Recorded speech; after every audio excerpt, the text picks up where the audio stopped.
volume then for you, Carter. Sorry. Hopefully that's going to make things a little bit better. Um, so anyway, how did Calvin Coolidge become president? So let's kind of run into this, right? So just a quick, might as well just go into kind of a quick summary of certain things here. 1920s, right? The big thing about the 1920s, especially the early 1920s, is you're going to get a lot of economic prosperity that's going to be coming about. And a lot of this economic growth is going to really come from technological changes. And let me know if it got better, Carter, as far as volume is concerned or not. But these technological changes are really going to do a lot of things to help boost the economy. And as things kind of begin to change throughout the 20s, you're actually also going to get a lot of different cultural changes as well, as not just economic changes. Those cultural changes are going to be all sorts of different things, whether it's the music and music and jazz and things like that. And you're going to get literature, different styles of literature. You're going to have the whole Harlem Renaissance, as far as people like Langston Hughes being one of the big poets of the time period that I know is on your graphic organizer, the jazz music of people like Bessie Smith and Louis Armstrong you have here, right? You're going to get kind of the younger generation breaking away from the kind of conservative mindset that you have of the time from before then, from their parents' generation. You're going to see this a number of times, throughout history, kind of the younger generations breaking away and wanting to be different from their parents' generations. So this is going to be really hold true with women, and in this picture you can see these flappers, these young women that are really people that are basically living life very differently, right? You get these short skirts and you get them out being out partying and things like that, drinking alcohol when that would not have been allowed or accepted in culture just a couple years before, and this is going to be a lot of spurred a lot from the changes that occur after World War One, right? During World War One, many women are going to have to fill a lot of the shoes of men, especially with jobs and things like that. So after that, and the whole 19th Amendment allowing them to vote, they're going to be kind of taking this place in society, and they're going to be having fun and doing all sorts of cool things. They're going to be getting much more educated. They're going to be a lot more women going to college. Again, being in jobs and things like that are going to have a major effect on the cultural aspect of the 1920s as well. The car here is going to be a big thing as well, but we can get more into that in a bit. But let's go get back to kind of the original question, how did Calvin Coolidge become president? So, for starters, you are going to have this man named Warren Harding. He's going to be kind of this president after Woodrow Wilson, after the World War, and he's going to kind of be on this idea about returning things to the way they were, or returning things to normal, right? He's going to be a Republican. He's going to have sort of a conservative mindset, and he's going to be a lot more easygoing in that case compared to Wilson, especially with things like the economy. His idea of the economy is going to be specifically kind of minded toward laissez-faire kind of ideology, right? Laissez-faire being kind of having the government keep out of the economy and keeping out of the market and allowing the free market to kind of run as it's meant to, at least the way they see it. He's going to make some notable appointments to his cabinet, the big one being Herbert Hoover, who's going to be Secretary of Commerce, this other guy named Andrew Mellon, who's going to be Secretary of Treasury, and together they're going to, again, kind of cut the deficit, cut debt, things like that. They're going to try to really, cut down on the public debt that they own, the U.S. debt and things like that. They're going to cut taxes, and they're going to allow businesses, cutting regulation for businesses and that stuff. However, there's going to be some disastrous appointments as well. That whole Ohio gang, he gets these high-level jobs to friends, in the spoil system kind of way that we had been talking about. In class, remember Andrew Jackson, sorry, with the spoils system. Any time anyone becomes president or gets into a position, bringing in their high level, their friends into high level jobs or their supporters into high level jobs, where they're not necessarily qualified, is kind of considered the spoil system. And this isn't really much different than that, right? So those scandals that you run with are going to be, the big one is going to be kind of this Teapot Dome scandal, right? Where the Teapot Dome scandal is basically having these cabinet people, these secretaries, allowing private interests to lease lands on U.S. soil, on U.S. government soil, and particularly to take this oil out of the ground. And in doing so, he's actually going to receive money, right? He's going to receive kickbacks, and this is going to become a big deal, and it's going to really kind of hurt him, Harding as the president is going to hurt his reputation, being kind of part of this, if that makes sense. He's not necessarily the one doing it, but it's a big deal. Forbes is the other big scandal. He's going to basically, again, skim money off the top with medical supplies for veteran hospitals, and he's going to cost the taxpayers about $250 million as a result, which is a pretty big deal. So how did Calvin Coolidge become president? William Harding is actually going to die from a heart attack, and that's going to take place. They're gonna say, right, Harding's friends caused scandals caused the heart attack from the stress and everything like that. But the vice president was Calvin Coolidge at the time, and therefore he's going to become president. And Coolidge is going to kind of keep a lot of similar policies as far as economic policies and things like that as Harding. He's going to be rerunning again for the election in 1924 under the slogan "Keep Cool with Calvin Coolidge." He's going to be trying to avoid a lot of the disastrous policies and the disastrous kind of scandals and things that Harding obviously had been a part of, or at least his friends had been a part of. So when you deregulate business, in particular, you're going to see a lot of growth, right? They don't have to necessarily put up with as much regulations, and as a result, you're going to see some economic growth. But also, at the same time, you're also going to have the fruits of the labor movement starting to work out, essentially. So people are going to be paid more money because of the labor movement. They're going to work less, the hours are going to decrease, and you're going to start to get mass-produced items that people can all of a sudden afford, from large-scale manufacturing. And what's going to happen is you're going to have so many goods being pumped out, the supply is going to be pushed up, right? Simple supply and demand. When there's a huge supply, the demand is obviously down, and the prices therefore go down. And typically when there's a small supply, there could be a huge demand, and as a result, the prices are actually going to go up, right? So that's kind of what's going on here, and we're going to kind of see that as well later on, or at least the simple supply and demand for the New Deal and things like that, right? So some of this mass production we were talking about is Henry Ford, his assembly line, his whole idea of wanting to build cars, specifically that people that are working in the factories are able to actually buy, right? What's the point of making all these cars if no one can afford them? So he pays his workers well, and a lot of that money that they pay their workers just goes into buying cars and things right back from them. So it kind of works out for everybody involved, really. Henry Ford makes more money in the Ford Corporation, and his people get cars, right? And as the mass production begins to work even more, you're going to see this price drop significantly, right? When you can make these things a whole lot faster and a whole lot better, that's the case, okay? So this is just a bunch of pictures of these cars and the assembly line process, and banging out here the finished Model T Ford.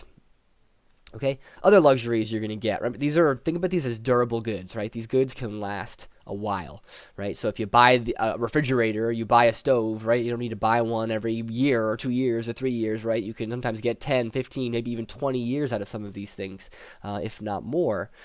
So, originally in the early 1920s, everyone who can afford them are buying them, right? You're getting refrigerators, the electric washing machine, right? Vacuum cleaners and stoves and things like that. And what's going to happen on some level is that these are all going to save people some time, especially things like the washing machine and whatnot. It's going to allow people to, besides working less hours, have more time for things that they actually want to do. Instead of, if you remember from the late 1800s, where people were working 16 hours a day, 6 to 7 days a week, right? Barely be having time for anything besides the work. Otherwise, they wouldn't be able to make ends meet.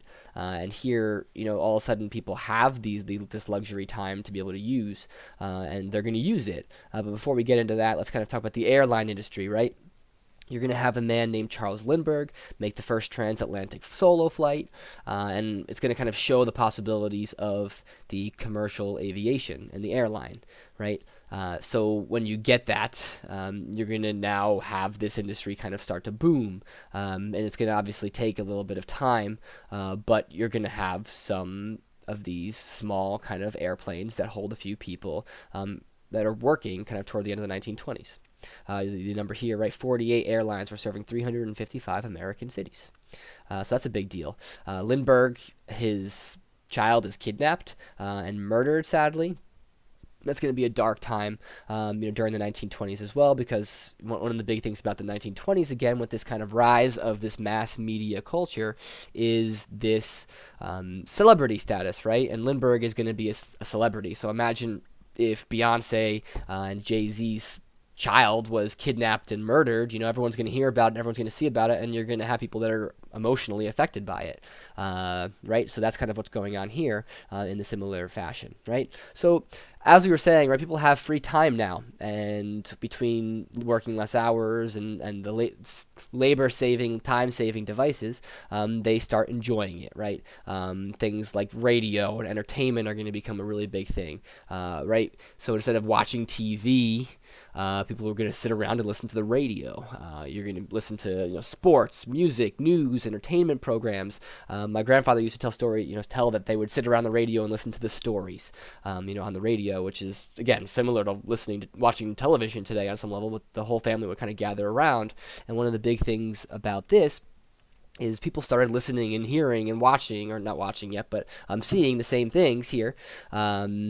And as a result, you're going to start to get people going to work and talking about it. And you're going to kind of get a unification of American culture around some of these entertainment and mass media kind of things, right, in particular. So entertainment, some of the other big entertainment, you're going to talk about movies, right, motion pictures, pictures that move. Movies are going to become a really big thing and something that people are spending money and devoting time to, right? It makes their lives enjoyable. It's nice to be able to go to a movie and sit for 2 hours and kind of forget about reality and get absorbed into what's going on in the movie, right? In a similar sense, you have sports. You have the whole professional sports becomes a huge deal when people can hear about it and even go to games with the free time that they have. So you're going to get these celebrities, right? With baseball, you have big Babe Ruth, obviously. Boxing, you have Jack Dempsey and other people. Big names. You got Charlie Chaplin at the movies, which you can go on YouTube and find a number of these things, right? People are reading. Obviously, people read before, but you again have more time, so people are actually reading, and you also get some really famous American writers come out of this time period. People like F. Scott Fitzgerald and Ernest Hemingway and T.S. Eliot are all going to be writing some really famous fiction and books kind of around this time period. The Great Gatsby really showing the high life of the 1920s for this man named Gatsby, right? You got The Old Man and the Sea, T.S. Eliot as well. So women in the 1920s, right, become these flappers. They get more educated. We kind of talk about this, so I'm not going to dwell on this, so we can keep kind of moving along. But one of the things that's also going on in the 1920s is this whole Prohibition era, right? You get the whole banning of alcohol, which is a pretty big deal, but it doesn't really stop the production and consumption of it, right? On the surface, yes, it's illegal, but you're going to have people producing it anyway, right? Just like drugs or today, right? The drug trade today, alcohol is the drug, of choice at the time period, and a lot more readily available and easy to find, and people, they drink, right? So you're going to get people that are making a ton of money making it and moving in and moving in the illegal liquor and alcohol, rum runners, and you got the whole organized crime that comes out of it. Al Capone being one of the big players, bootleggers transporting the alcohol. You have secret bars called speakeasies that sell the alcohol. The people that go, and it's kind of like, if you remember from the video, they talk about like they would go and they'd see the same people over and over again. They'd drink, they'd have a great time. It's almost like a family, they said. There's a just from speakeasy standpoint, right? These are secret places for the most part, and when it comes down to it, right, as secret places, there's a really cool bar in New York City actually where you can go to the back of it. You can go into the phone booth and basically punch a certain combination in, and then it'll open up to this secret speakeasy type situation that's behind the phone booth, which is really really neat. So that's a pretty big deal. So in 1933, Carter, to answer your question, is when the 21st Amendment gets passed. So we have prohibition for quite a while, right? That's a long time to realize that, and it's obviously a failed experiment, but and it's good, well-intentioned, right? This is the whole thing done from the temperance movement. People seeing alcohol as a major problem, just again like people seeing drugs as a problem today. Opiate addiction today, is not so dissimilar to what the alcoholism back in the 1920s. It's a serious problem for some people. People would come home, beat their wives and hurt their kids, and they'd lose their jobs, or they'd spend the money on the booze, and it would affect the family. So from a religious standpoint, in a country that was definitely still much more religious than everyone is today in a lot of ways, that's going to be a big problem, and that's one of the main reasons why you're going to get the 19th Amendment in the first place, right? So anyway, these are just some fun pictures. I always love this one, the men with the "We Want Beer" signs, Prohibition being ended in 1933, people dumping the alcohol in the original ones. The Harlem Renaissance, as we talked about, right? You're going to have, after World War I, and really during World War I, you're going to get the emigration of a lot of African Americans from the South, leaving the Jim Crow South, the horrible conditions that were still there, that had permeated after the Civil War, and the Reconstruction effort, and at the end, when Reconstruction ended, and leaving these people kind of to their own devices. So the conditions still are crappy for these people in the South, so they try to get out, right? And they head north. You're going to get the whole Great Migration, it's called, heading toward these industrial cities to help lend a hand on some level to the need for workers for the war effort, but then afterwards they stay, right? And with them they bring their culture in some cases, and you get what's called the Harlem Renaissance, coming from Harlem, New York, right? Where Upper Manhattan is where you kind of get a lot of this cultural blending, and you get the jazz music a lot of it being created, and this famous writer Langston Hughes and things like that. Jazz with Duke Ellington and Louis Armstrong, some big players you got right here.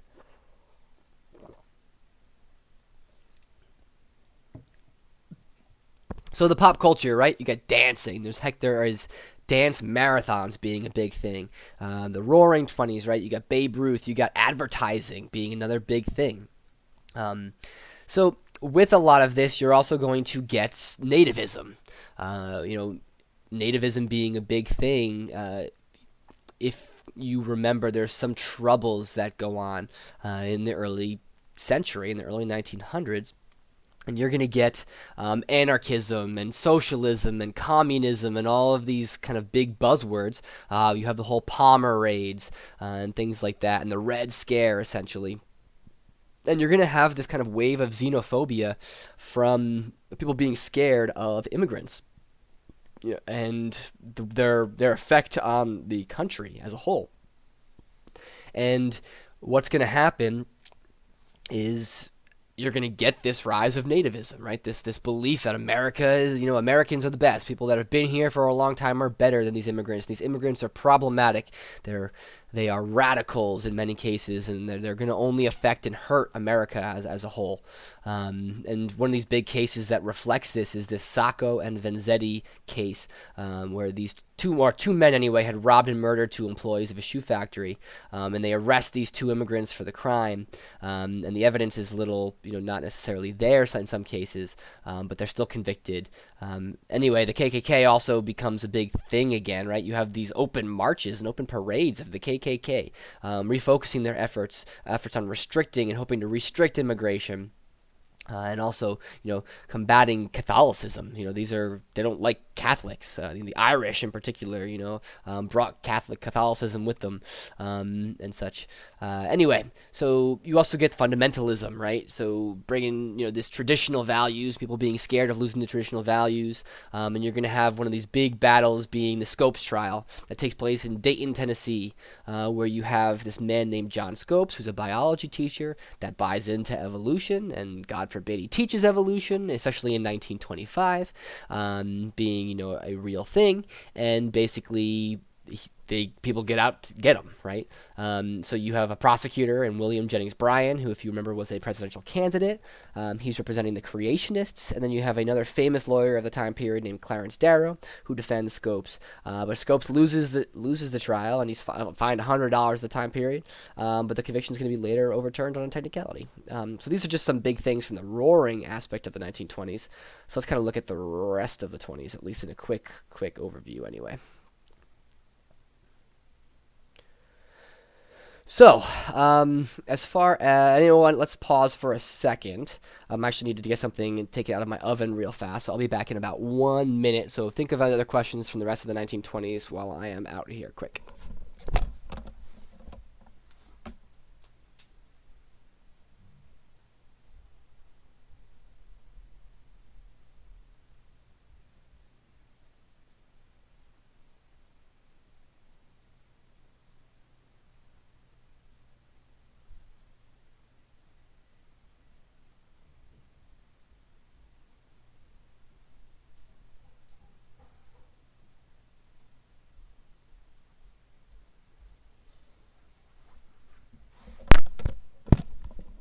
Okay, I am back. So I see no other questions, so I'm just going to kind of keep rolling here, from just kind of going into the Great Depression now.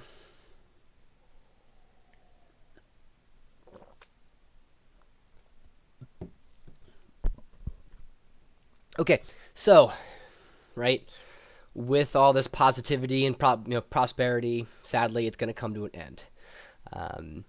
During the Great Depression, you're going to have some seriously high unemployment, reaching as high as 25%, which is pretty crazy if you think about it. Unemployment today is only like 5.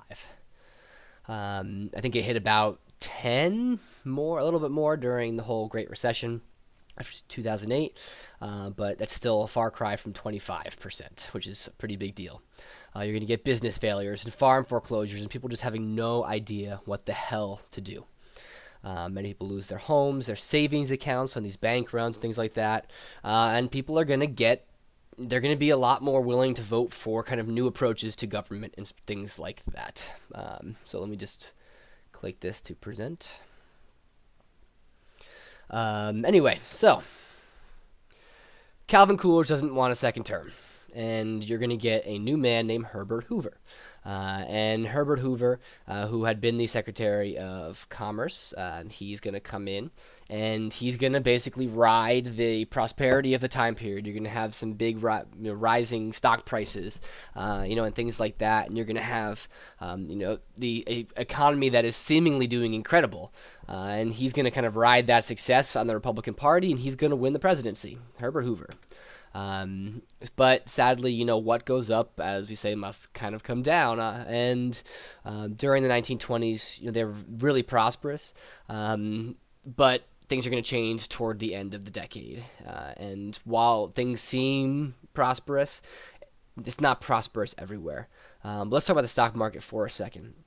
So I think I have a graph. So let's look at this graph for a second here. If this were to extend further, it would basically be a decade, right, of continuous kind of solid growth, going up and up and up and up. But eventually, you're going to get this real big period of speculation, and then that bubble's going to burst with Black Tuesday, right? So what do we get, and what is speculation, and how do we get people buying stocks that they can't afford, and all that stuff? And the answer is buying things on margin.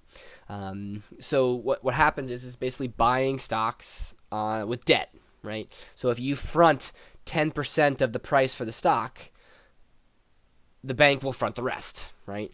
And that's all well and good as things are going up, right? So if the stock goes up, that's great, right? You all make money and you walk away, you pay back what you owed, and life is peachy, right? And what happens is when people are buying a lot of stock, there's speculation, it's called. You're speculating that things are going to go well and that things are going to work. When people buy a lot of stock, the demand, right? There's less supply and the demand is higher, and basically the prices go up and up and up, and you can drive basically stock prices up this way. But what happens is that when all of a sudden this bursts and you get the stock market crash on Black Tuesday, the prices are going to seriously drop. And what's going to happen is people that had bought things on margin, they're not. The prices are going to drop below where they bought them on, right? So all of a sudden they lose money, and when in that case, then the bank is going to call the margin. They're going to try to get the money that the people owe them, but the problem is they don't necessarily have that money, and when all of a sudden the banks aren't getting that money, they can't basically fill a lot of deposits when people are trying to get their money out of the bank to make sure that it's safe. So when they can't fill those deposits, fill the withdrawals, sorry, a lot of them just shut their doors, right? And you get the bank closures and these bank runs, right? Especially once this starts happening, people just freak out even more, and they go and everyone tries to take all their money out of the banks, and it's going to be a serious problem because it causes banks to actually collapse. And instead, also, you're going to have kind of these mistakes of the Federal Reserve, which is going to be kind of one of these problems that are going to help lead to the Depression, is that basically instead of raising interest rates to curb the excessive speculation, the Federal Reserve, they're going to keep these rates low. And when the Depression finally hits, and they actually raise interest rates, and this is going to be a problem because you'd rather have the interest rates high when things are going well and then lower if things aren't going well. It's going to be a serious problem. It's going to cause a big problem for the Depression. It's going to be one of the problems that leads to it. And in fact, the stock market crash is not the reason for the Depression. It's not. It is one of the causes. It's one of the things that exacerbates it and makes it worse. But things were starting to kind of get to that point before the stock market crash, and it's really important to understand. And we had kind of talked about it before with these whole durable goods, right? This overproduction of goods. So when all of a sudden you get the early part of the decade when people bought all of these things that are durable, right? Washing machines and everything like that, they don't need to replace them at the end of the decade, so all the people that could afford them are going to buy them in the beginning of the decade, and by the end of the decade, they didn't have enough people that needed them anymore, or needed new ones, right? So the demand is going to fall sharply for a lot of these goods that are being produced in the 1920s, and that's going to lead to a major problem as well. So the Depression is going to get pretty bad, right? And Herbert Hoover, he's going to have a interesting take on it. Basically, he, again, being Republican, doesn't believe the government should interfere, in a lot of cases.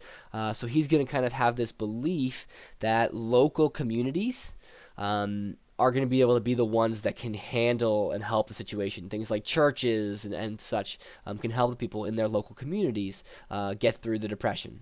And there's going to be no government response for a while for this.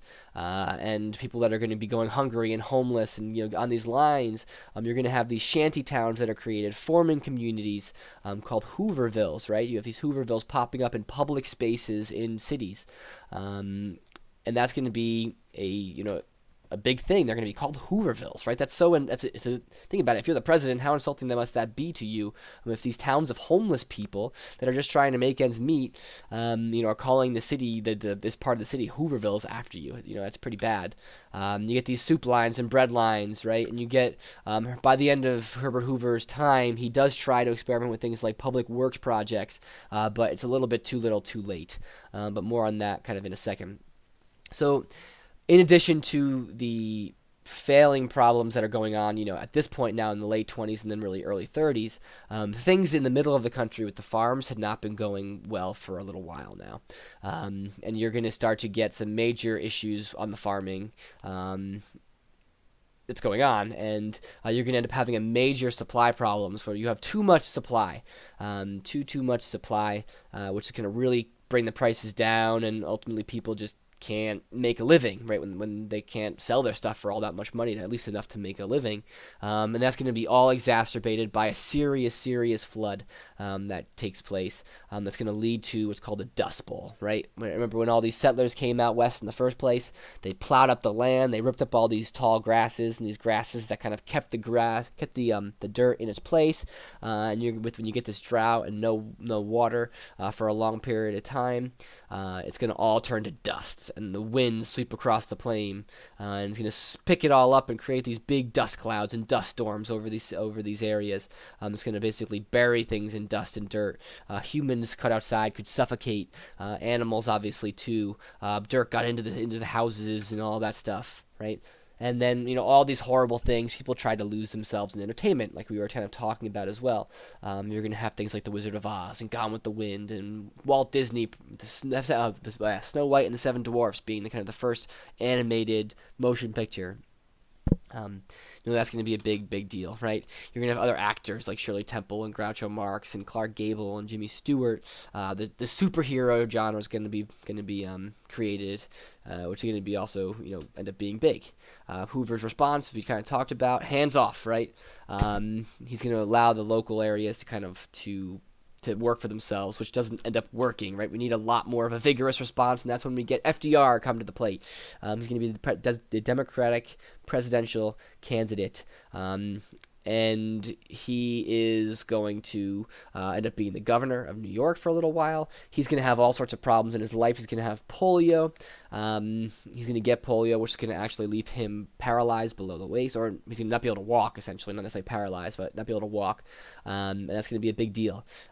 But he's going to be this really big progressive candidate. And desperate times call for desperate measures, and he's going to be elected in 1932, and he's going to, bring out this inaugural address where he famously says, "The only thing we have to fear is fear itself."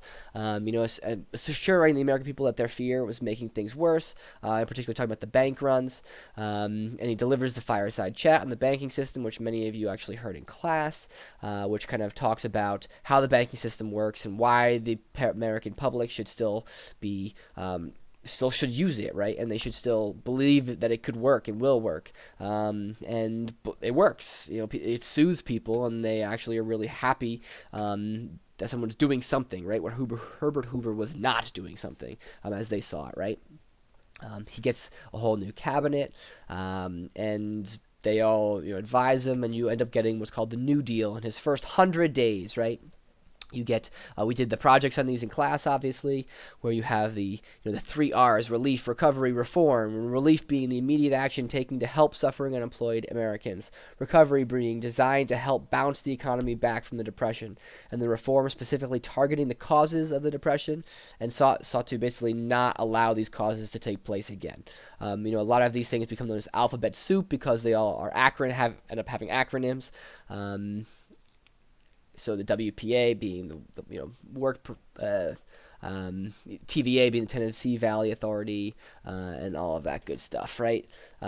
So you get bank holidays, right? And they close the banks. They allow things to reconsolidate. They close many of them, and that's going to get the banking system back up. You're going to have the CCC, the Civilian Conservation Corp, which is going to offer young men, 1825, the opportunity to work. So these public works projects are being funded by the government, right? They're getting people on their feet. They're giving them jobs. They're getting them employed, right? They're getting them money in that regard. They're recovering certain areas, right? Building new, planting new trees and things like that out west to help try to prevent a dust bowl from ever occurring again. Building reservoirs, and you're going to have the works projects, the Works Progress Administration, which was I was trying to say before. And basically, you get highways and roads and dams and public buildings and things like that being created, and again, paid for by government dollars. That's basically employing people and getting them on their feet. You're going to get the Agricultural Adjustment Act, which is a big one, right? Where the government actually pays farmers to not produce anything, to not produce food, whether it's slaughtering livestock or plowing over fields of perfectly good stuff to decrease the supply, because when the supply is decreased, it's obviously the things are more scarce and the prices go up, and when they have prices that go up, they can actually make money on them, essentially. You're going to get the FDIC restoring the confidence in the banking system, where you have the money in banks actually being federally insured, right, up to a certain amount.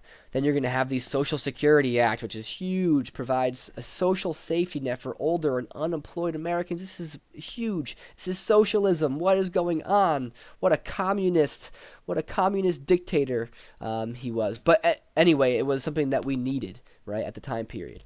And it's questionable whether or not we would have. It's questionable whether or not we would have actually been able to make it out of this depression without a lot of these New Deals, and at least restoring some faith in the government and things like that.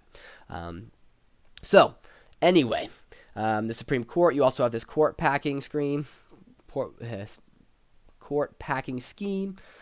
you basically get people that are FDR basically saying, what if we could stack the Supreme Court, to make a lot of these things that we're trying to do to end up being constitutional, when otherwise they might have been voted down. So that's going to be his big deal. His idea is to end up with 15 justices instead of the 9 that we have now. The bill doesn't get passed; it gets kind of shut down. It's really unpopular, actually. So anyway, the New Deal era is going to end, and we're going to kind of work our way into really up to World War II. So if no one else has any more questions, we're going to leave it at that.